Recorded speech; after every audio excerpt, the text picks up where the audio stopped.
예, 은혜 베푸는 자로 살라, 은혜 베푸는 자로 살라라는 제목으로 하나님 말씀 증거하도록 하겠습니다. 다윗의 일생이 어땠습니까? 그냥 긴장되고 도망자의 삶이고 억울함 뭐 그런 거 아니었습니까? 결코 평탄한 삶은 아니었습니다. 어찌 보면은 그냥 놔뒀으면 죽을 인생이고 어떻게 이렇게 비참한 인생이 다 있습니까? 뭐 잘못한 거 하나도 없는데도 불구하고 억울한 인생입니다. 그런데도 불구하고 하나님이 동행해 주시니까 승리했습니다. 그래서 다윗의 삶은 은혜의 삶, 은혜의 승리입니다. 그래서 세상의 힘보다 더 강한 게 은혜보다 강한 힘은 없다라는 거예요. 하나님이 동행하는 것보다 더 강한 인생은 없다라는 것입니다. 그러므로 우리도 마찬가지예요. 하나님이 동행해 주세요. 하나님이 은혜 부어 주세요. 그러면 어떤 도전이 있다 할지라도 이길 수 있다라는 것입니다. 왕이 되고 난 다음에 사무엘하 7장 18절에 그런 얘기를 하잖아요. 하나님 앞에 죽치고 앉아가지고 하나님 앞에 이제 회고하는 거예요. 여호와의 나는 누굽니까? 내 집은 무엇입니까? 어찌 여기까지 나를 이르게 하셨습니까? 라고 하는 감동, 감격, 감사 이런 게 터져나오는 인생이라는 거예요. 다윗은 어떤 사람이냐? 일단 은혜를 아는 사람, 그리고 은혜를 받은 사람, 그리고 은혜로 승리한 사람. 그러니까 은혜로 시작해서 은혜로 끝난 사람입니다. 그게 다윗이라는 것입니다. 그래서 은혜 받아가지고 이제 권력도 갖고 왕위도 갖게 되고 뭐 다 갖게 됐습니다. 그러면 그 다음에 사람들이 무슨 생각을 하죠? 이 힘 가지고 뭘 할 것인가? 축복 가지고 뭘 할 것인가? 이런 생각을 하지 않습니까? 여기서 의인과 악인의 갈림길이 놓이는 거예요. 의인은 우리가 시편이나 잠언에서 얘기하죠. 의인이 뭐예요? 믿는 자를 의인이라 그래요. 악인은 뭐 나쁜 짓 한 놈이 악인이 아니라 안 믿는 사람을 악인이라 그런다니까요. 그러니까 의인은 믿는 사람 또는 공의라 그러죠. 공의. 하나님의 righteousness. 하나님의 공의를 따르는 자. 그러니까 하나님의 뜻을 따르는 자. 이게 의인입니다. 말씀 따르는 자, 하나님의 뜻을 위해 사는 자. 이게 의인이에요. 그 악인은 그 반대말이죠. 안 믿는 자, 하나님의 뜻하고는 반대. 자기를 위해서 사는 인생. 뭐 그런 게 악인이겠죠. 만약에 악인에게 힘이 생기면 뭐 하겠어요? 그러니까 하나님, 의인 아닌 하나님을 떠나 있는 악인에게 힘이 생기면 뭘 하겠냐고요. 영어로 하면 블랙리스트 만들겠고, 한국말로 하면은 살생부 만들겠죠. 어떤 놈은 죽일까. 실제로 이렇게 힘과 권력을 갖고 난 다음에 하는 일이 뭡니까? 한번 보라니까요.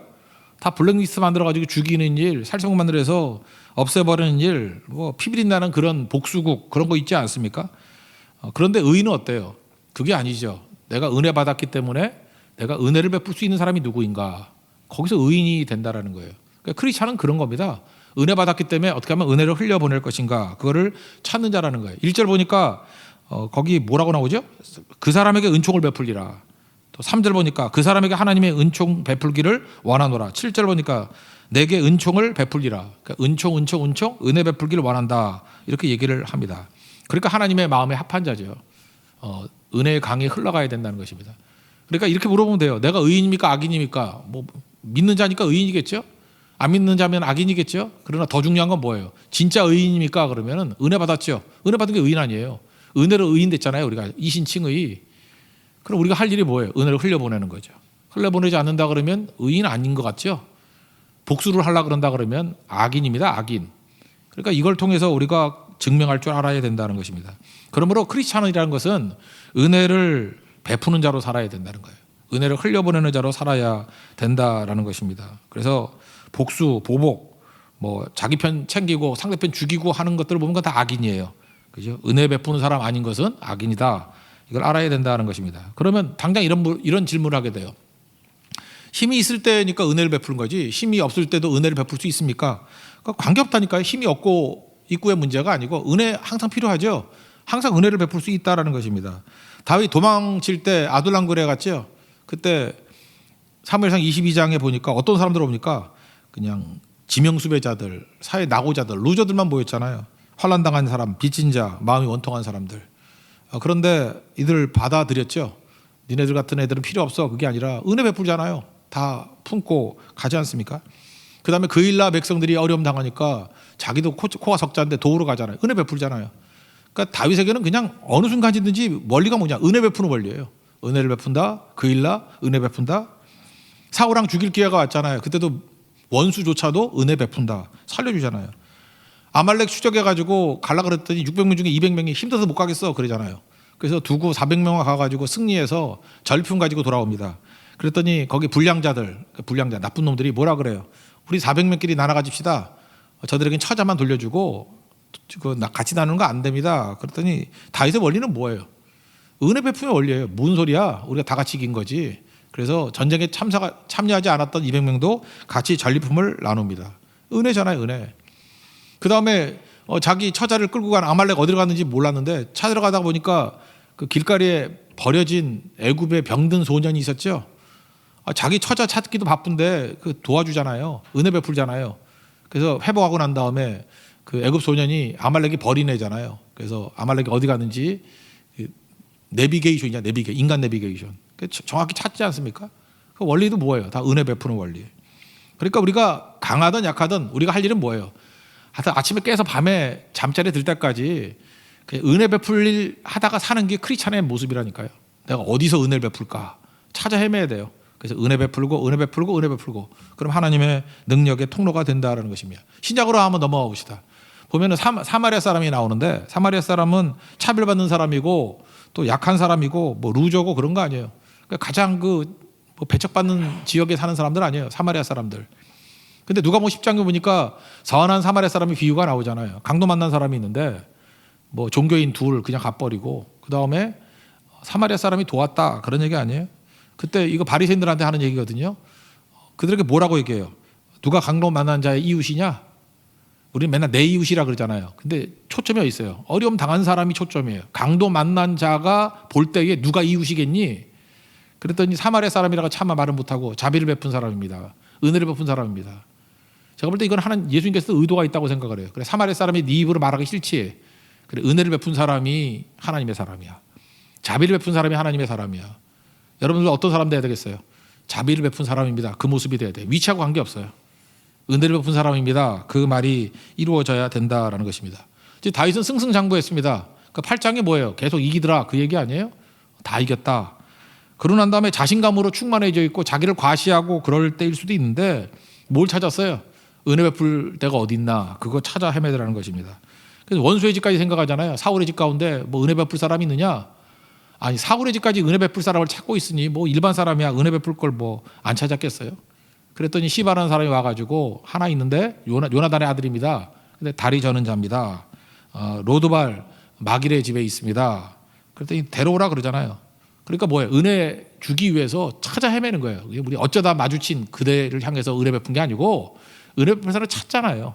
우리도 찾아야죠. 은혜 베풀 사람을. 그게 성도의 모습이죠. 자꾸 찾아야 돼요. 1, 2, 3절 한번 읽어보겠습니다. 시작. 다윗이 이르되 사울의 집에 아직도 남은 사람이 있느냐? 내가 요나단으로 말미암아 그 사람에게 은총을 베풀리라 하니라. 사울의 집에는 종 한 사람이 있으니 그의 이름은 시바라. 그를 다윗의 앞으로 부르매 왕이 그에게 말하되 내가 시바냐 하니 이르되 당신의 종인이다 하니라. 왕이 이르되 사울의 집에 아직도 남은 사람이 없느냐? 내가 그 사람에게 하나님의 은총을 베풀고자 하노라 하니 시바가 왕께 아뢰되 요나단의 아들 하나가 있는데 다리 저는 자니이다 하니라. 구체적으로 그럼 은혜 베푸는 게 뭐냐? 첫째는 무섭게 하지 않는 게 은혜 베푸는 거예요. 내가 아무리 힘과 권력과 돈이 있다 할지라도 무섭게 하지 않는 거. 그 사람이 무비보셋인데 무비보셋을 데리고 옵니다. 무비보셋의 원래 이름은 역대상 8장 34절에 보면은 요나단의 아들은 무립바알이라 이렇게 돼 있어요. 아마 이 사람 원래 이름은 무립바알인 것 같아요. 바알의 영웅. 근데 아마 다윗 만나고 난 다음에 이게 이름이 별로 안 좋다고 생각해서 이름 바꿨던 것 같아요. 그래서 여기 기록은 무비보셋이라고 돼 있죠. 무립바알, 바알의 영웅.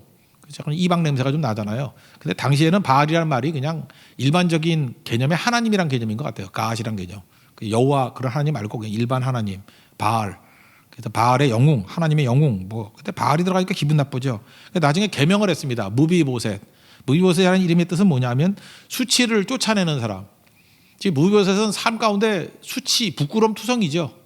첫째는 망한 왕가의 남은 후손. 그러니까 수치스럽죠, 그것도. 그리고 떨어뜨려가지고 두 다리 절어서 장애인으로 살아가는 것도 수치스럽고. 그러니까 뭐 하나 떳떳한 게 없잖아요. 그래서 다윗 만나고 난 다음에 아마 이름 바꿨던 것 같아요. 무비보셋. 수치를 쫓아내는 사람. 그러니까 수치와 싸워서 이기는 사람.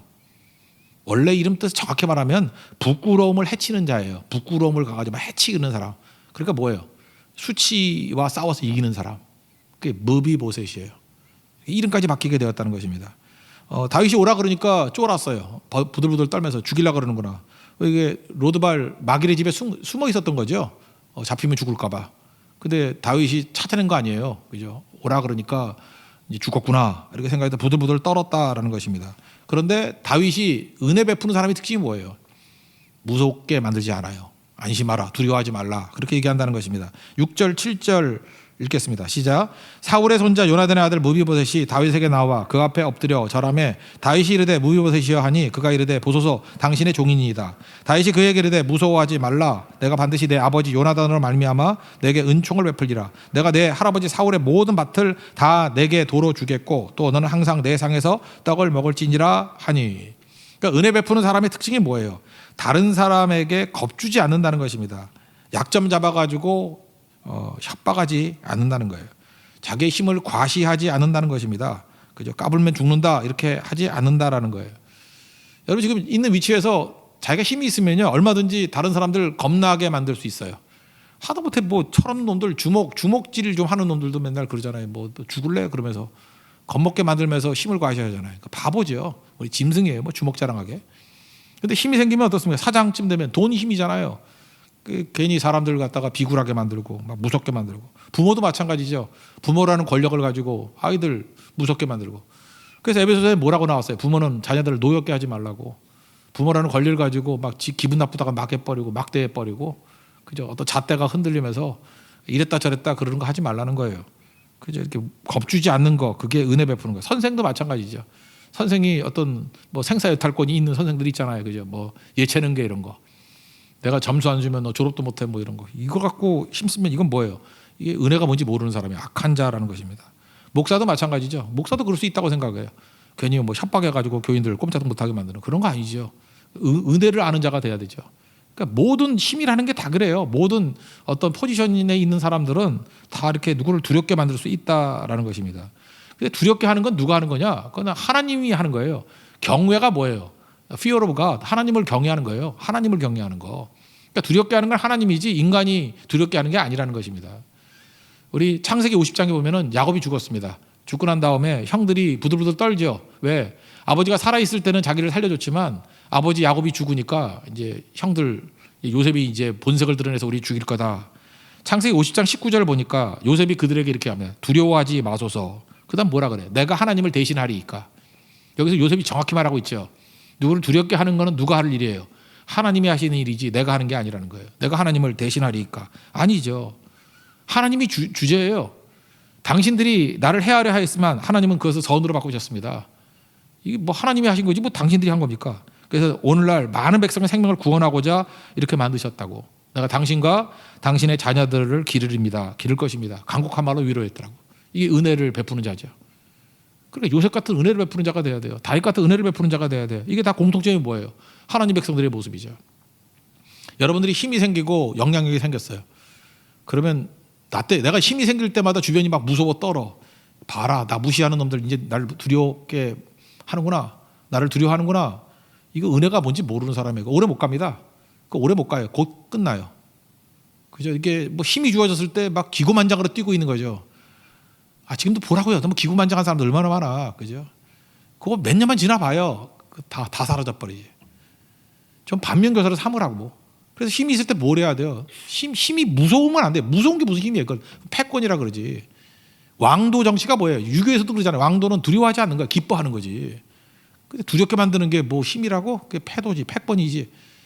그 패권이 뭐예요? 그 악인이 하는 일들이라는 것입니다. 그러므로 우리의 부족한 모습이 뭐예요? 겁주는 모습, 누굴 불편하게 만드는 모습, 과시하는 모습, 자랑하는 모습. 그러니까 누굴 불편하게 자꾸 만들어요. 또 어떤 사람이 돈이 많이 생겼어. 그랬더니 갑자기 무슨 뭐 엄청나게 큰 차, 뭐 뚜껑 열린 차 맨날 이런 거 타고 다니면서 기 팍팍 죽이고. 그죠? 뭐 옷 입었는데 보니까 뭐 채널인지 뭐 이런 거나 입고 다니고. 그죠? 그 사람 열받게 만들잖아요. 그죠? 루이가 만든 똥 뭐 이런 거 들고 다니고 막. 그러면 그게 뭐 자연스럽게 갈 수도 있지만 어떤 사람을 불편하게 만들 수도 있잖아요. 그죠? 물론 뭐 다 그런 그룹에서 살면은 뭐 별거 아닐 수도 있지만 뭐 같이 라면 먹고 지내는 사람이었는데 갑자기 출세했다고 그것이 자꾸 불편하고 힘들어지는 거예요. 그죠? 두렵기도 하고 불편하기도 하고. 그러니까 우리가 주변을 돌아볼 줄 알죠. 은혜는 뭐예요? 내가 은혜 받았으니까 은혜 흘려보내야죠. 어려움 알던 사람 아니에요? 그럼 어려웠던 많은 사람들 섬기고 도와야 되는 거 아니에요? 그러니까 누굴 무섭게 하는 거 이거 은혜를 모르는 거예요. 은혜는 뭐예요? 무섭지 않게 하는 거라는 것입니다. 또 하나는 두 번째 은혜를 아는 자의 베푸는 자의 특징이 뭐냐면 고난도 하나님의 구원 계획의 일부임을 깨닫게 하는 거예요. 여러분, 고난을 이기는 것은요, 인내력도 필요하지만 해석이 되면 이길 수 있습니다. 우리가 힘든 게 뭔지 알아요? 해석이 안 되니까 그래요. 해석이 되면 어렵지 않아요. 고난도 하나님의 구원 계획의 일부예요, 일부. 지금 무비보셋이 아마 그 다윗 만나고 난 다음에 이름이 바뀐 것 같다니까요. 그죠? 그 이전에 무리발이라는 이름이었는데 바뀌었던 것 같아요, 아마. 그죠? 그러니까 다윗을 만나서 뭘 깨달은 거예요? 내 수치, 이거를 쫓아낼 수 있는 사람, 내 부끄러움을 이길 수 있는 사람이 됐다는 거죠. 그 무비보셋이라고. 그러니까 너의 그 재난이나 너의 장애 이런 것도 하나님의 구원 계획의 일부야. 절대로 수치에 묶여 살지 마라. 그게 다윗의 시각이었다. 아까 요셉도 마찬가지죠. 요셉도 지금 고난 당했잖아요. 고난 당할 어떻게 해서 그래요? 해석 보세요. 당신들이 나를 해하려고 했지만 하나님 그 선으로 바꾸셨다. 전화위복 그 정도가 아니죠. 왜 그렇게 했느냐면 오늘날 같이 많은 백성의 생명을 구원하시려고 그렇게 했다고. 당신들보다 앞서 나를 보냈다고. 그러니까 내가 당한 고난은 형들이 만들어놓은 함정 때문에 생긴 게 아니고 하나님의 커다란 구원 계획의 일부야. 고난이 구원 계획의 일부라는 거예요. 그럼 그 고난을 기쁘게 받아들일 수 있어요, 없어요? 있죠. 형들의 문제가 아니라는 거예요. 고난 계획의 일부라는 거예요. 문부에서도 마찬가지예요. 네가 장애를 입고 이런 거, 이 하나님의 커다란 고난 계획의 일부야. 그게 얼마나 중요한 거예요. 여기 혹시 알 수 없는 장애나 어려움 당한 사람들이 있습니까? 잠깐 해석하려고 그러지 말아요. 그 인간적인 힘을 가지고. 성경은 이렇게 얘기해요. 장애를 주거나 어려움을 주는 거 하나님이 줬다라고 해석하라고 이렇게 얘기를 해요. 그래야 속이 편해요. 모세가 하나님께 이제 부르심 입었어요. 가라 그랬더니 못 간대. 출애기 4장 얘기해 10절에. 나는 말을 잘 못하는 자입니다. 그 원래 뜻은 말더듬이라는 뜻이에요. 하나님 뭐 이런 사람 있잖아요, 그죠? 대여가 하니 이런 사람. 아마 모세가 그랬던 것 같아. 말더듬이, 그죠? 말더듬이. 발음도 안 좋고 입이 뻣뻣하고 혀가 둔한 자, 그죠? 아마 발음이 짧은지 몰라요. 대여가 뭐하니 이럴 수도 몰라요, 그죠? 하여튼간에 뭐가 제대로 안 되는 인간이에요, 모세가. 나 같은 사람이 어떻게 200만이나 되는 이스라엘을 이끌 수 있겠습니까? 그랬더니 하나님 말씀이 이거예요. 난 하나님 말씀에 답이 있다고 생각해요. 사람의 입을 누가 지었느냐? 여기까지 좋아요. 하나님이 입을 지으셨죠. 그 다음에 말 못하게 하는 자나 벙어리, 옛날에 벙어리라고 했어요. 못 듣게 하는 자나 귀머거리, 눈 밝은 자나, 저는 눈이 나빠요. 그러니까 눈 어두운 자, 저는 맹인까지는 아니지만 아주 못 보는 사람, 나 여호와가 아니냐. 나 이게 참 감동적이에요. 말 못하게 하는 거, 못 듣게 하는 거, 못 보게 하는 거, 이거 하나님이 하셨대요. 그러니까 사람한테 찾지 말라는 거, 하나님이 하셨다는 거예요. 근데 우리가 다 이해는 못해요. 근데 하나님의 구원 계획의 일부라는 거예요. 그 이해가 돼요? 이해가 꼭 돼야 되나? 하나님의 구원 계획의 일부인데. 어떤 우리 한국의 그 유명한 목사님 아드님이 대장암으로 지난주가 10월 9일인가요? 한글날 하늘나라 갔죠. 근데 그 친구 제가 알아요. 이범이라고. 저하고도 이렇게 친하게도 지냈고, 제가 딱 10년 전쯤에 우리 강남에 그 국제 변호사로 있더라, 로펌에. 그래서 만나가지고 얘기도 나누고 했었는데, 이범 형제라고. 이름이 재밌어요. 이 범이라는 게 이범이잖아요. 그러니까 이동호 목사님 아들인데, 둘째 아들인데, 이범 42살에 죽었어요. 42살. 대역이 나이는 아니고, 대역이 나이인가? 예, 저쯤. 하여튼간에 20기 정도 나이겠지. 그 정도. 근데 대장암으로 죽었어요. 근데 범이라고 해서 내가 많이 놀리고 그랬거든요. 범이 뭐냐면 뭐라 그러나? 논팽이 그런 뜻이에요. 논팽이? 불량인? 비치범 그러면 그 해변가에서 막 양아치들 놀러 다니는 애 있잖아요. 그런 걸 범이라 그래. 범. 비치범. 그래서 한국 이름으로는 좋은 이름인데 미국 가서 하려니 얼마나 힘들겠냐. 범리니까. 그죠? 그러니까 얼마나 힘들겠냐. 해변 가지 말라고. 그렇게 얘기했던데 제 아버지가 굉장히 괴로워하죠. 목사님에도 불구하고 이해가 안 되죠. 어떻게 납득을 해요? 한참 건강하게 뛸 나이인데, 그죠? 토렌스에 살고 있는데, 그 옛날에 제가 집회 갔던 교회인데, 토렌스 좋은 교회 거기 다니던데, 아프죠. 근데 성경은 뭐라 그러는지 알아요? 하나님이 하셨다고 얘기를 해요. 잠깐 아버지인지 이게 자신의 죄인지 부모의 죄인지 그거 나오잖아요. 요한복음에도 누구 죄 때문에 맹인됐습니까? 그거 묻지 말라고. 하나님 영광을 위한 거라고. 그러니까 무슨 얘기예요? 하나님의 구원 계획의 일부라는 거예요. 제가 이 얘기를 왜 하느냐면 우리 삶도 마찬가지예요. 내가 이해 못하는 고난이 있죠. 이해 못하는 핸디캡이 있죠. 왜 나는 이런 연약한 부모, 이런 연약한 환경 속에 태어났나? 왜 가난한 집에 태어났나? 왜 부족하게 태어났나? 아, 저도 뭐 눈이 나쁘고 싶어 나쁜지 알아요? 뭐 눈이 작고 싶어 작은지 알아요? 뭐 머리카락이 뭐 없고 싶어 없는지 알아? 웃을 일이지만 여러분도 다 마찬가지예요. 여러분들도 다 그렇잖아요. 뭐 키가 작고 싶어 작나 누가? 배가 나오고 싶어 나와? 잠깐 배 나왔다고 뭐라 그러는데 그건 약간 자기 체미도 있지. 엄청 먹어서 그런 것도 있지만 안 먹어도 나와요. 나이 들면 안 먹어도 내가 먹는다고 나오잖아. 라면밖에 안 먹어. 그러니까 나오나? 하여튼 간에 다 하나님의 구원 계획의 일부예요. 그걸 통해서 어떻게 또 구원하실지 알아요. 또 배가 또 이게 에어백이 돼가지고 또 살리지. 잊지 말라고요. 그러니까 성경은 이렇게 해석을 하는 거예요. 해석을. 닉 부이치치 한번 보십시오. 닉 부이치치. 그 뭐라고 얘기해요? 그 어려움 당하잖아요. 태어날 때 사지가 없이 태어났잖아요. 그 기도했다 그러잖아요. 기도. 그때 하나님 기적 행해가지고 다리가 생기거나 이러지 않잖아요. 하나님 구원 계획 일부예요. 닉 부이치치 사지가 없는데요. 얼마 전에 애가 둘이었는데 지금 다시 보니까 애가 넷이나 됐어. 애를 넷이나 낳았어요. 닉 부이치치가 애를 넷을 낳았다니까? 이런 뭐예요? 대역이 뭐예요? 장가 당가잖아요. 시작도 안 했어. 그죠? 그리고 전 세계 다니면서 600만 명에게 복음을 증거했대요. 하나님의 구원 계획의 일부예요. 우리가 얼핏 이해가 될 만한 사람도 있지만 이해 안 되는 것도 있어요. 닉 부이치치 하나님의 구원 계획의 일부예요. 똑같은 거 바울도 그러잖아요. 육체에 가시가 있었어요. 이거 없애달라고 3번이나 기도했잖아요. 그랬더니 하나님께서 없애주셨나요? 내 은혜가 내게 족하다 뭐예요? 그대로 살아. 닉 부이치 같이 그대로 살아. 그리고 내 능력이 약한 데에서 머문다고. 그러니까 겸손해지라고. 그러니까 하나님의 능력이 머물면 되잖아요. 가시가 있더라도 하나님 능력이 머문대. 그래서 할 일을 다 한대요. 닉 부이치치 약한 가운데 하나님의 능력이 머문대요. 그래서 할 일 다 하는 게 더하죠. 여기서 600만 명에게 복음 증거하는 사람이 있어요? 없죠. 할 일 다 하죠.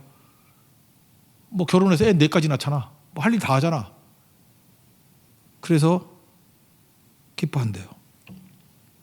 그러고 난 다음에 누가 고린도서 12장 10절에 보니까 약한 것들 이건 받아들이죠. 능욕 이건 조롱당하는 거 이거 잘 못 받아들여. 근데 조롱당하는 것도 하나님의 구원 계획의 일부예요. 우리 맨날 그러죠. 아, 교회가 조롱당하면 어떡합니까? 뭐 크리스찬이 조롱당하면 조롱당하는 것도 구원 계획의 일부라니까. 조롱당해서 하나님의 뜻이 이루어질 때가 있다니까요. 약한 것도 받아들이고 능욕도 받아들이고 궁핍도 받아들이고 가난한 거잖아요. 박해도 받아들이고 공고 뭐 염려 이런 거 아니에요. 그런 것도 받아들여서 기뻐한대요. 왜요? 하나님의 구원 계획의 일부니까. 다 하나님 앞에 쓰임 받는 사람들의 공통점이 뭐예요? 고난을 구원 계획의 일부로 받아들이는 거예요. 이 연합도 공감 다 된 거 아니에요. 그래서 쓰임 받는 거예요. 이게 은혜예요. 은혜. 왜 그랬을까요? 다윗도 알았거든. 자기 고난이 구원 계획의 일부라는 거. 그러니까 무비보셋에게도 얘기하잖아요. 구원 계획의 일부라고. 사울의 후손 가운데 건강한 사람 다 죽었어요. 근데 후손 가운데 남은 게 무비보셋이죠. 왜요? 그것도 구원 계획의 일부예요. 그래서 그 사울의 후손이 연계가 되고, 그죠? 그 다음에 또 승리이잖아요. 어떻게 될지 알 게 뭐예요, 그죠? 우리 잘 모릅니다. 강하다고 다 쓰임 받는 거 아니에요. 우리 뭐 건강하고 팔팔 뛰는 사람 쓸 것 같죠? 80세의 노인 모세 썼어요. 미국의 대통령 가운데 지금까지 제일 존경받는 대통령 중에 3명 꼽는다 그러면 제가 보니까 그래. 거의 3명 중에는 이 사람밖에 없어. 1번 워싱턴, 1번이니까. 링컨이니까. 그 다음 루즈벨트 휠체어 타고 다니는 소아마비 알죠? 다리 못 썼어요. 꼭 무비보셋이죠. 다리 못 썼다고. 휠체어 타고 다니고 지팡이 짚고. 거의 휠체어가 더 많았어요. 나중에 더 악화돼가지고. 세계 최강했던 독일 그리고 최강했던 일본 동시전쟁 했잖아요. 다 이겼어요. 2차 대전이 그거 아니에요. 독일과 유럽에서도 이기고 태평양에서 이기고. 그리고 루즈벨트 때문에 미국에서 3연임 그 중단한 거예요. 헌법으로. 4연임에서 4연임. 그러니까 인기 최고죠. 루즈벨트. 잘 보세요. 그의 삶 가운데 그의 연약함, 그의 소아마비 이것도 구원계의 일부 아니에요? 그래서 얼마나 겸손해졌는데, 얼마나 의지했는데, 얼마나 하나님 찾는 사람이 됐는데. 모를 일이에요. 그래서 은혜를 베푸는 자의 특징은 뭐냐면 고난에 대한 해석을 알려주는 거예요. 잘 몰라. 그렇지만 하나님의 구원 계획의 일부야. 그게 이기게 된다는 것입니다. 여러분 삶에서도 어떤 부분에 있든지 간에 구원 계획의 일부라는 걸 깨닫고 일어설 수 있는 하나님의 종 되길 바랍니다. 하나님은 결국은 뭐가 됐든 간에 우리를 살리기 위해서 그러는 거예요. 이게 뒤에 또 나오는데 한번 미리 살핀다 그러면요.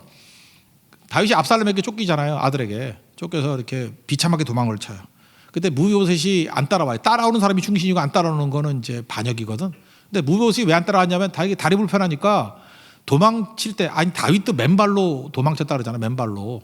근데 다리 못 쓰는 무비보셋이 따라가면 민폐 끼칠까 봐 일부러 안 갔어요. 그러고 난 다음에 다시 압살롬 물리치고 왕궁으로 돌아왔어. 그러고 난 다음에 이제 누가 충신인지 누가 배반한 놈인지 시집이 가리잖아요. 그때 다윗이 섭섭했던 게 뭐냐면 무비보셋이 안 따라온 거야. 무비보셋은 왜 안 따라왔냐 그랬더니 그 중간에 도망칠 때 시바라는 그 종놈이 배신했다고 그러고 거짓말을 해요. 시바가 거짓말. 그러니까 시바는 다윗을 따라간 거죠. 그러니까 다윗 편이었어. 그런데 거짓말을 했어. 왜냐하면 그 재산 자기가 해먹으려고. 돌아왔습니다.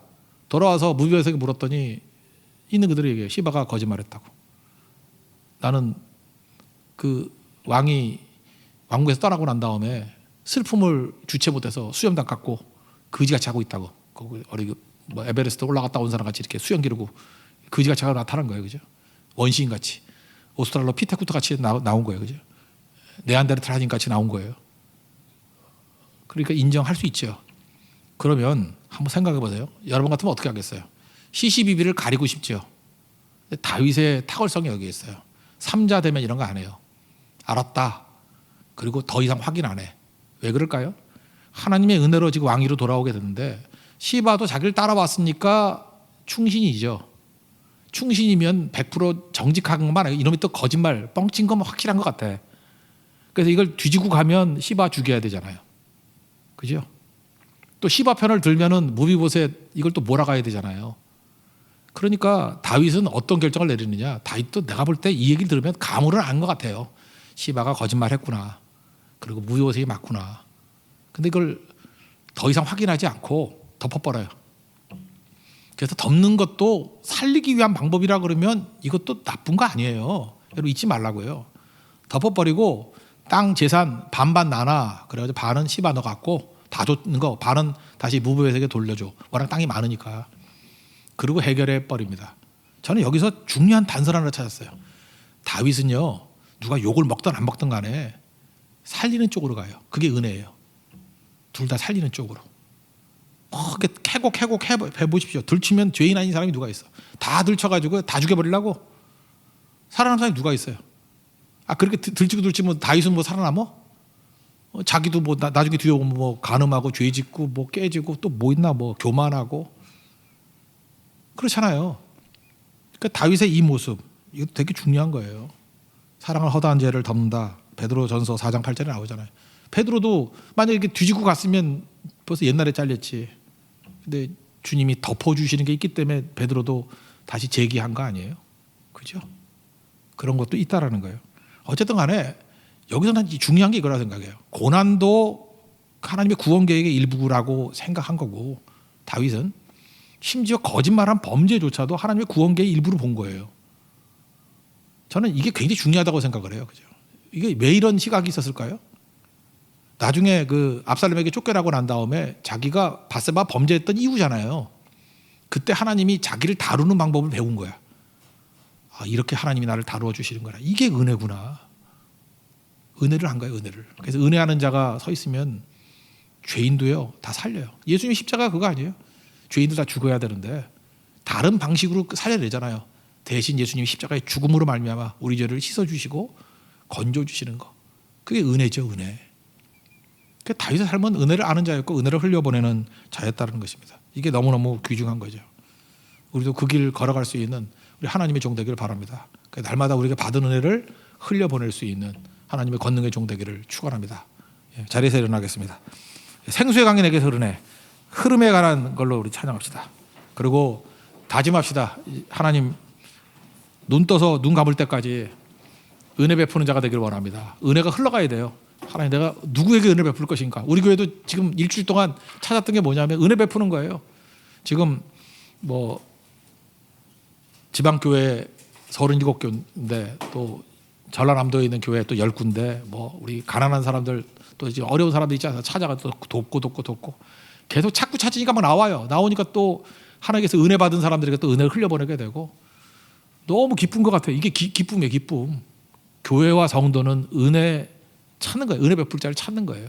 여러분들 그런 인생 사십시오. 하나님이 마음껏 부어주시고 은혜가 넘치게 될 것입니다. 생수의 강이 내게서 은혜 찾아가겠습니다.